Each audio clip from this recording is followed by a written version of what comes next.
कह रहे हैं कि जो बाहर के विषय हैं उनको बाहर ही निकाल दो। कैसे निकालेगा? 3 विधि से निकाला जाता है। पहला जो है यही विधि सेवा और दान। दूसरा विधि जो है ज्ञान योग के द्वारा, विवेक के द्वारा बाहर करो। ज्ञान योग विवेक के द्वारा बाहर करो, विवेकशील बन जाओ। जब किसी तरह के विचार उत्पन्न होते हैं तो उस विवेक के द्वारा बाहर कर दो, मत ग्रहण करो। और तीसरा जो है सांख्य योग का ध्यान, जो भगवान कृष्ण तीसरा बता रहे हैं। कह रहे हैं अर्जुन, दोनों नेत्रों के बीच में भ्रिकुटी के ऊपर ध्यान लगाओ। एक बात फिर मैं तुम लोगों से कहूंगा, हमारे पूरे पृथ्वी के बाबा लोग यही ध्यान लगाने की विधि बताते हैं। मैं खोल देता हूं, फिर वह चर्चा का विषय बन जाता है। तांडव कोई नहीं करता था, एक बार हमने तांडव कर दिया, टीवी पर आ गई, अब कई बाबा तांडव करने लगा, फिर मैं बंद कर दिया। यह देखो व्यक्ति विशेष के अनुसार दिया जाता है। हम लोग भी दीक्षा में शुरू में देते हैं, लेकिन बार बार कहते हैं कि सीक्रेट साइंस सीखो। सबको जो है त्रिकुटी पर ध्यान जरूरी नहीं है। यह समय का सद्गुरु कृष्ण से पहचानते हैं कि अर्जुन श्रेष्ठ है, क्षत्रिय है, लड़ाकू है, युद्धक है, शक्ति है, सामर्थ्य है, संकल्पवान है। एक बार जो जिद पकड़ ले, संकल्प कर लेगा, वह करके ही मानेगा, ये लौटेगा नहीं। इसलिए उसके पीछे लगे, इसलिए इसका ध्यान त्रिकुटी पर होगा। कबीर साहब भी कहें त्रिकुटी संगम झलकत ही राचरण चित्र कबीरा। फिर कहा कबीर क्यों कही तो जुलाहा थे यार। कहते हैं कि जन्म जन्म मोहि राम से ही संग्राम। यह भी कहते हैं संग्राम कौन करेगा? क्षत्रिय ही न करेगा। कबीर साहब कहते हैं कि मेरे कई जन्म जन्म जन्म से मुझे संग्राम है। किसे संग्राम है? राम से। क्षत्रिय संग्रामशील। तुम लोग हम कहते हैं कि राजा की तरह रहो, राजा की तरह करो, राजा की तरह सोचो, लेकिन करता नहीं है। चिरकुटानंद की तरह अपना स्वभाव पकड़ लेता है, तब ना यह होगा। इसलिए त्रिवेणी त्रिकुटी पर ध्यान सबके लिए उचित नहीं है। सीक्रेट साइंस में बताया गया है सब चक्रों पर ध्यान करो। मूलाधार चक्र से ध्यान शुरू करो और सब चक्रों पर जहां जहां ध्यान तुम करता है धीरे धीरे ऊपर की तरफ ले जाओ। जहां तुझे आनंद की फीलिंग हो वहीं तुम रुक जाओ, उसी चक्र पर करो, आगे मत जाओ। खासकर महिलाओं को तो अज्ञा चक्र पर नहीं करना चाहिए ध्यान। ये तुम लोगों को रहस्य का द्वारा ऐसा जैसे खोले थे फिर खोल रहे हैं, नहीं करना चाहिए। पुरुष कभी टेंशन में आता है, देखता है कपार खुजलाता है। औरत जब टेंशन में आएगी तो उसका हाथ हृदय पर जाएगा। औरत को हृदय चक्र पर करना चाहिए, विशुद्ध चक्र पर करना चाहिए। पुरुष मस्तिष्क से काम लेता है, हृदयहीन होता है ज़्यादा, इसलिए क्रूएल हो जाता है। इसलिए पैसा को बड़ी जोर से पकड़ता है पुरुष। इसलिए सारा धर्म औरतों से चलता है। तुम लोगों से यदि चलता रहता ठीक ठीक पूछो तो भोजन नहीं मिलेगा। असल में कहेगा बड़ा खुश होगा, 100 चढ़ाता है, 500 चढ़ा देगा, 1000 चढ़ा देगा। आजकल 100 रुपया किलो तो चना मिलता है यार, क्या मिलेगा? तुम 10 दिन यहाँ रहेगा, 5 दिन खाना पीना चलेगा तुम्हारा। यह पुरुष लोगों से नहीं चलता है। महिलाएं छिपा कर क्या दे जाती है तुम लोगों से हम नहीं कहेंगे। इसलिए पृथ्वी का सारा धर्म महिलाओं से चलता है, लेकिन तू लोग जानता है कि नहीं हमारे से चल रहा है। इसलिए महिलाओं को अक्सर ध्यान हृदय चक्र पर करना चाहिए। एक बार कोई डांट दे और तुम्हारा धोती खुल गया, धोती में पेशाब हो गया, पखाना हो गया, तुम चला त्रिकुटी पर ध्यान करने, अज्ञा चक्र पर ध्यान करने, यह तुम्हारे बस की नहीं है। तुमको मूलाधार और स्वाधिष्ठान चक्र पर ध्यान करना चाहिए। तुम कमजोर हो, बुझदिल हो। लेकिन भारत के नहीं पूरे पृथ्वी के बाबा आज ध्यान करा रहे हैं, ओंकार ध्वनि कराएंगे, कहेंगे यहाँ देखो, यहाँ देखो। अरे मूर्ख, यही है भेड़िया धसान मुल्ला नियन के डॉक्टर बन जाना। यही ध्यान करो। भगवान कृष्ण अर्जुन को कह रहे हैं, तुमको नहीं कर रहे हैं, तुम अर्जुन नहीं हो। सोच लो,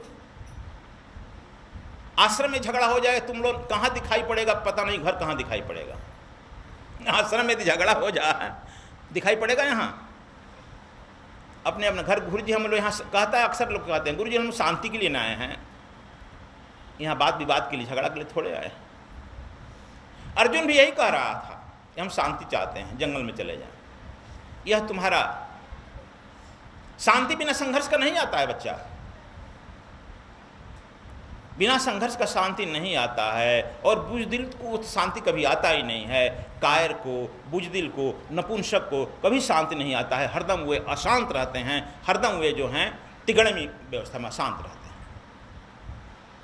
और साधु पर महात्मा में टंट करेंगे, देखो वह साधु बना है ना, बड़ा केस मुकदमा लड़ता है। कहें कि तुम भी साधु बनकर थोड़ा दिखा दो ना, बस की बात नहीं है, हार्ट फेल कर जाएगा।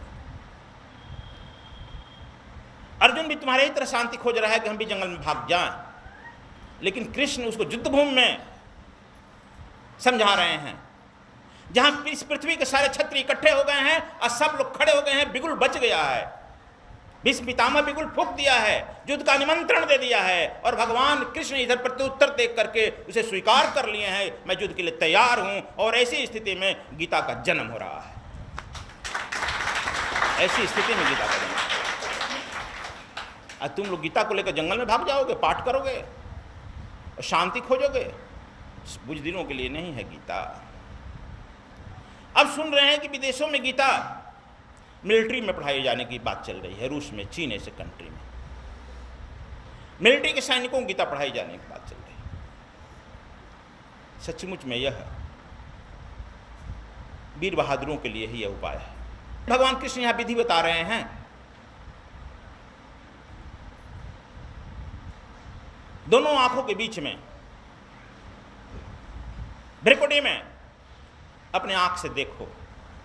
श्वास जो अपान और व्यान, अपान और प्राण, अपान व्यान सम कृत्वा, सम करो। अपान व्यान प्राण समान 3 टाइम होता है। पहला, लड़का जब मां के गर्भ से बाहर निकलता है,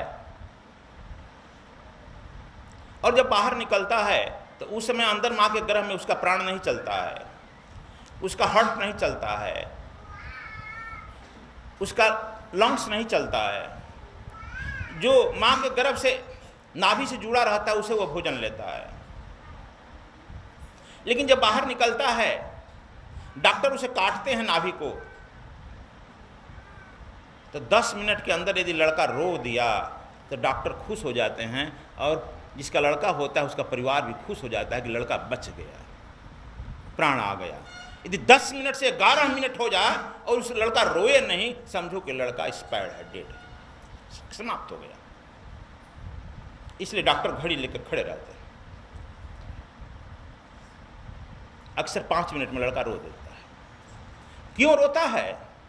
जब नाभि जो ही काटता है तो उस पर प्रेशर पड़ता है, क्योंकि अब अपना प्राण लेना पड़ेगा ना, अपना श्वास लेना पड़ेगा, अपना हार्ट चलेगा, अपना लंग फेफड़ा चलेगा, अपनी नाड़ी और नब्ज चलेगी। पहले पर जोर पड़ेगा। जब जोर पड़ता है लड़का व्याकुल होने लगता है, उस व्याकुलता में रो देता है। जब रोता है तो हार्ट पर दबाव पड़ता है, लंग्स पर दबाव पड़ता है, और हार्ट और लंग्स चलने लगता है। लड़के का अपने आप ब्रीदिंग चालू हो जाता है।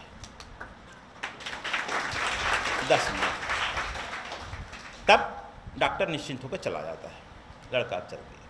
उस समय अपान प्राण समान होता है। लेकिन उस समय तुम मूर्छित में हो, तुम देख नहीं रहे हो अपने जन्म को, साक्षी बन करके अपान व्यान मेरा चल रहा है कि नहीं, अपान प्राण चल रहा है कि नहीं। यदि तुम उस समय साक्षी बनकर लड़का मन देख लेता, तब आगे की जीवन बड़ी आसान हो जाती है। लेकिन कैसे देखेगा? जहां से हम यात्रा बंद करते हैं वहीं से यात्रा शुरू होती है ना। हमारी जब मृत्यु हो रही थी, उस समय हम देख लेते ठीक ठीक, एक मृत्यु के समय दोनों समान चलता है। यदि मृत्यु के समय हम साक्षी बनकर देख लिए रहते दोनों, तो जन्म के समय भी देख लेते, बस जन्मजात जोगी हम सिद्ध हो गए रहते, आगे कोई साधने की जरूरत नहीं होती। इसलिए जो कहते हैं जन्मजात जोगी है, कबीर को कहा गया है स्वयं गुरु सिद्धहम नमाम, जन्मजात योगी हो गए, नानक जन्मजात हो गए, भगवान कृष्ण जन्मजात है, देख लिए।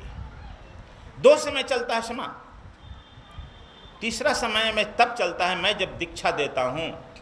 जो दीक्षा वाले हैं तो समझ लो, जब मैं दीक्षा देता हूं, शक्तिपात करता हूं, तो कहता हूं चैतन्य हो जाओ और त्रिकुटी के अंदर ध्यान करो, उस समय तुम्हारा समान मैं कर देता हूं।